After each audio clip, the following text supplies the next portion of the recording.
Сәлем қыздар, бүгін мен сіздермен мега шоколадный үлкен болып шығатын кез келген той жиындарыңызды атқарып беретін берекелі, ешқандай миксер, таразының көмегісіз оқтаумен жаюды қажет етпейтін торттың рецептімен бөліскім келіп тұр. Ең алдымен табағымызға 5 пиала ұн салып аламыз. Ұн міндетті түрде еліктен өткізілген ұн болуы керек. Артынша 10 ас қасық какаоны саламыз. Міндетті түрде какаоның сапасы жақсы болу керек. Мен килограммовый голландский какао қолдандым. Сіздер дүкендердегі рахаттың какаосын да қолдансаңыздар болады. Ол да сапасы жақсы какао. Какао қанша жақсы болса, торттың дәмі одан да тәтті болады, әрі шоколадный болып шығады. Егер сапасы төмен какао істетсеңіздер, бұндай результат шықпайды. Үстінен 1 пачка разрыхлительді саламыз.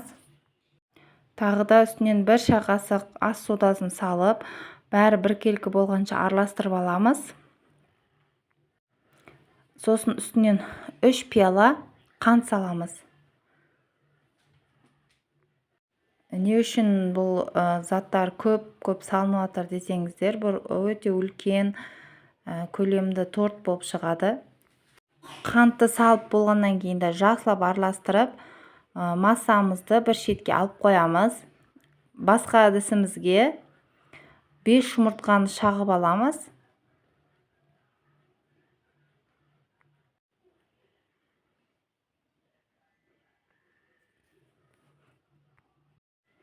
Жұмыртқаларымыздың бәрін шағып алып, жақсылап араластырамыз. Қатты көпірудің қажет жоқ. Кішкене біркелкі болып араласқаннан кейін үстінен 2 пиала сүт құямыз. Кез келген сүт жарай береді. Онда жақсылап біркелкі болғанша араластырып, үстінен 2 пиала сұйық май құямыз. Бәрін біркелкі болғанша жақсылап араластырып аламыз. Сұйық массамыздың қою массаның үстінен құйып, жақсылап біріккенше араластырамыз. Көріп тұрғандарыңыздай, сәл кішкене қоюлау қамыр болады. Жақсылап араластырамыз, қыздар. Ұндары қалып кетпеу керек. Еш жерде какао ұндары астымен жақсылап араластырыңыздар. Бәрі біркелкі болып бірігіп кеткеннен кейін үстіне 2 пиала су құямыз. Әшейін краннан алынған су жарай береді. Мұздай су болу керек. Ешқандай қайнаған су басқа құймайсыздар. Суды міндетті түрде соңында құйыңыздар. Басында немесе сұйық салмасына құйып отырмаңыздар. Қамырларыңыз дұрыс көтерілмей қалады. Осылайша ең соңында қамырдың үстінен 2 пиала мұздай суымызды құйып, жақсылап араластырамыз. Біркелкі осындай әдемі сұйық шоколадный қамыр болады. Қамырын дайын болғаннан кейін, қаласаңыздар көз мөлшерімен өлшесеңіздер болады. Бірақ мен 4 кесеге бөліп аламын. Сол кезде бәрі бірдей корж болып шығады.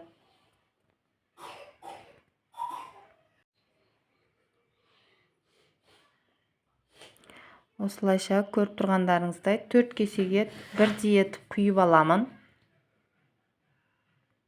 Духовканың листіне кішкене қамырдан жағып жерсеңіздер, үстінен пергамент қойған кезде қамырды құйып жатқанда жылжып кетпейді.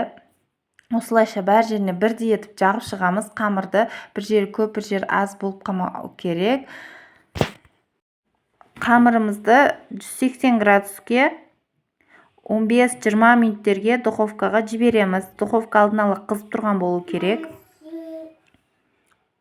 Ол арада кремімізді дайындап аламыз. 1 литр сүтке 1 пиала қантқа 4 ас қасық ұн салып, жақсылап араластырамыз.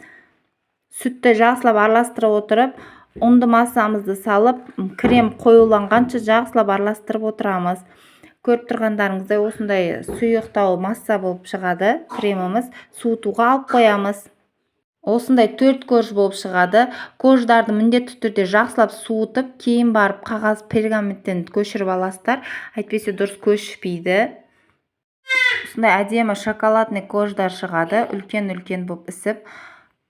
Кождардың шеттерін түзулеп кесіп, үстінен кремін жағамыз.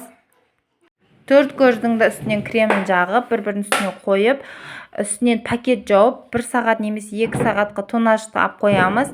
Кремдері бір-біріне сіңіп тұру үшін. Сол кезде дұрыс кесіледі. Қалауларыңыз бойынша әдемілесеңіздер болады. Мен үстінен шоколадный ганаш құйдым. Ол одан сайын шоколадный болуына көмектеседі. Маған осындай шоколадный ганашпен ұнайды. Қалауларыңыз бойынша жан-жағынан шыққан кождарын ұнтақтап, майдалап, үстінен сүйіп шықсаңыздар болады. Мен осылай шоколадный ганаш құйып шықтым. Енді қалауларыңыз бойынша кесіп аласыздар тортты. Мен пирожныйға ұқсатып кестім. Әрбір кождарды үлкен-үлкен пирожныйлар болды. Сәндік үшін үстінен жанынан шыққан кождарын майдалап, үстінен осылай шашып шықтым. Үстінен тағы да кокос ұнтағы шашса болады. Ол енді өздеріңіз фантазияларыңызға қарай жасайсыздар. Кейбіреулер қатты шоколад ұнатпайтын болғандықтан үстінен ганаш құймасаңыздар да болады. Осымен сочный тортымыз дайын болды. Көріп тұрғандарыңыздай сочный суланып тұрады. Прям күшті тортымыз дайын болды. Видео ұнаған болса лайк басып, менің YouTube арнама тіркелуді ұмытпаңыздар. Астарыңыз дәмді болсын.